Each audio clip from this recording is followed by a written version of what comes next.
Probably the two things that we were most concerned about were their transition offense and their rebounding.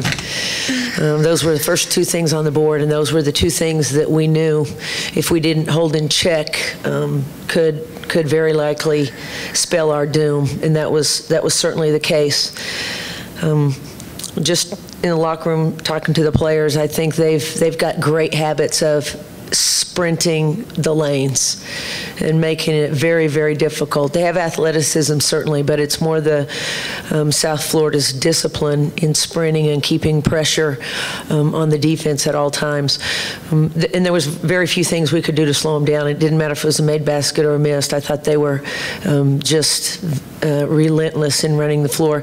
And the second thing, they were just relentless on the glass, and that starts with Jenkins. And she made all the difference in the game in the first 7 minutes. She dominated it really without even touching the basketball on the offensive end except for a rebound.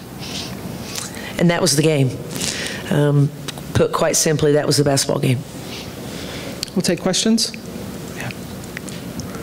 This question is for either of you. It was about 19 seconds left on the clock. You guys are down by 20-plus points, and you're still fighting.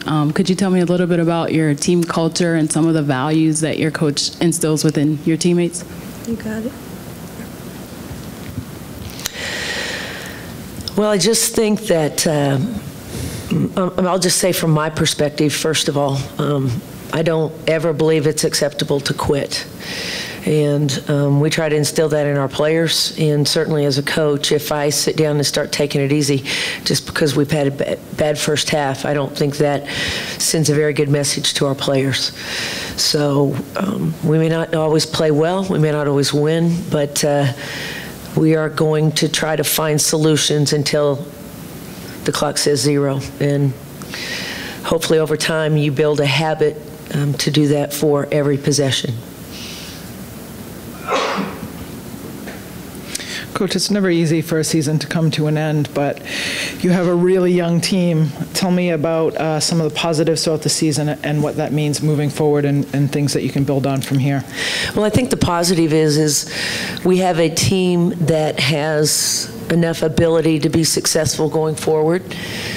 We have, we've learned some lessons this year. I think we have an understanding that opportunities are opportunities, but until you grasp them by the throat and wrestle them to the floor, that doesn't necessarily mean they're yours. It just means they're opportunities. And so I think our challenge over the course of the off season is going to be how to collectively learn how to wrestle those opportunities to the ground and make them ours. And I have a very strong belief in this team.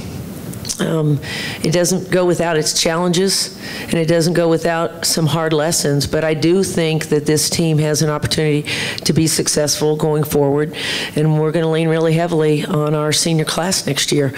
I think as juniors they felt like they perhaps knew what it was to be a leader or to bring it every day.